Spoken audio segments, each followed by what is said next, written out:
السلام علیکم ورحمۃ اللہ وبرکاتہ۔ ربی اشرح لی صدری ویسر لی امری واحلل عقدۃ من لسانی یفقہوا قولی۔ امید کرتی ہوں سب پیاری بہنیں ایمان، صحت اور تقوی کی بہترین حالتوں میں ہوں گی الحمدللہ۔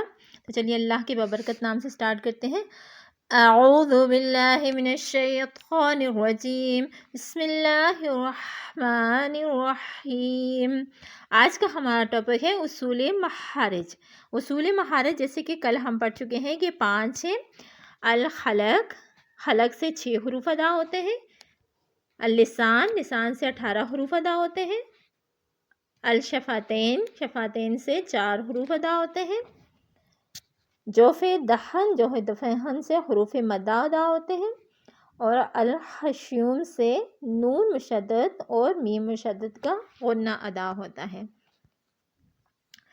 یہ نقشہ بھی ہم کل اپنی کلاس میں ڈسکس کر چکے ہیں کہ اصول مخارج جو کہ 5 ہیں، ان میں سے جو 3 مخارج ہیں، فرسٹ مخارج حلق، لسان اور شفتین، ان کا تعلق حروف مخارج محققہ کے ساتھ ہے، یعنی کہ جو مخارج حلق، لسان اور شفتین میں ہو ان کو مخارج محققہ کہتے ہیں۔ تو آج ہم اس کلاس میں مخارج محققہ کے بارے میں پڑھیں گے۔ تو سب سے پہلے ہم حلق کو لیتے ہیں۔ ہم دیکھتے ہیں کہ حلق سے جو 6 حروف ادا ہوتے ہیں وہ کون سے ہیں اور ان کا جو مخرج 3 مخرج ہیں وہ کون سے ہیں۔ مخارج محققہ، حلقی مخارج یعنی حلق میں 3 مخارج ہوتے ہیں۔ حلق میں کتنے مخارج ہیں؟ 3 مخارج ہوتے ہیں۔ پہلا مخرج اقصی حلق، دوسرا مخرج وسط حلق، تیسرا مخرج ادنی حلق۔ یعنی حلق میں 3 مخارج ہیں، اقصی حلق، وسط حلق اور ادنی حلق۔ اقصی حلق، پہلا مخرج اقصی حلق۔ اقصی حلق حلق کا وہ حصہ جو سینے کی طرف ہوتا ہے، حلق کا وہ حصہ جو کہ سینے کی طرف ہوتا ہے، وہاں سے 2 حروف ادا ہوتے ہیں، حمزہ اور ہا۔ یہ آپ پکچر میں دیکھ سکتے ہیں، یہ ہے حلق کا نیچے والا حصہ، یعنی جو کہ سینے کی جانب ہوتا ہے، اس کو کہتے ہیں اقصی حلق، اور وہاں سے 2 حروف ادا ہوتے ہیں، حمزہ اور ہا۔ اور دوسرا مخرج وسط حلق، حلق کا درمیانی حصہ، اور یہاں سے بھی 2 حروف ادا ہوتے ہیں،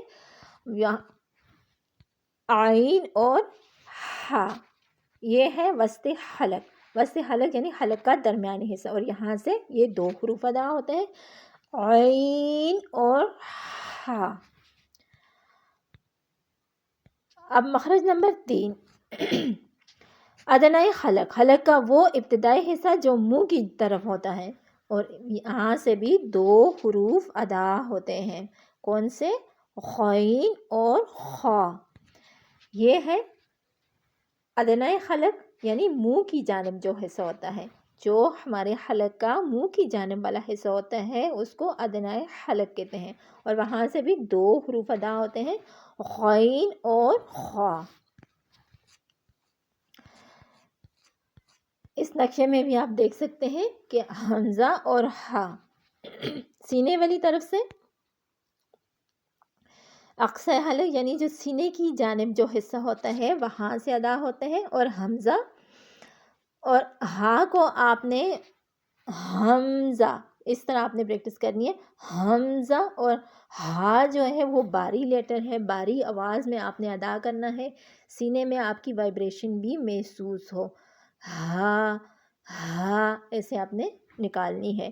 اور عین جو ہے وہ وسط حلق سے آپ نے نکالنا ہے، اور اپنی زبان کو جو ہے وہ پیچھے کی طرف تھوڑا سا دھکا دینا ہے، اور وسط حلق سے آپ نے آواز نکالنی ہے۔ حمزہ اور عین میں آپ نے فرق کرنا ہے، عین عین اور ہا۔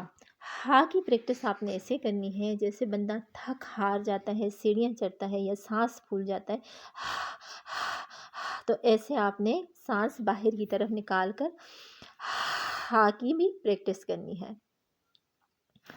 غین اور خا یہ پر لیٹر ہیں اور ان کی آواز آپ نے باہر نہیں نکالنی، ان کی آواز آپ نے منہ کے اندر ہی رکھنی ہے، ہونٹوں کو آپ نے حرکت نہیں دینا، منہ کو زیادہ گول نہیں کرنا، تھوڑا سا تو گول ہوگا لیکن زیادہ گول نہیں کرنا۔ غین خا، غین خا، اچھے سے پریکٹس کرنی ہے۔ حروف حلقی کی، حروف حلقی 6 ہیں، حمزہ، ہا، عین، ہا، غین اور خا۔ حمزہ ہا اقصی حلق یعنی سینے کی طرف والا جو حصہ ہوتا ہے وہاں سے ادا ہوتے ہیں۔ عین اور ہا جو ہے وہ وسط حلق یعنی حلق کا درمیانی حصے سے ادا ہوتے ہیں۔ غین اور خا ادنی حلق یعنی حلق کا جو منہ کی جانب والا حصہ ہوتا ہے وہاں سے ادا ہوتے ہیں۔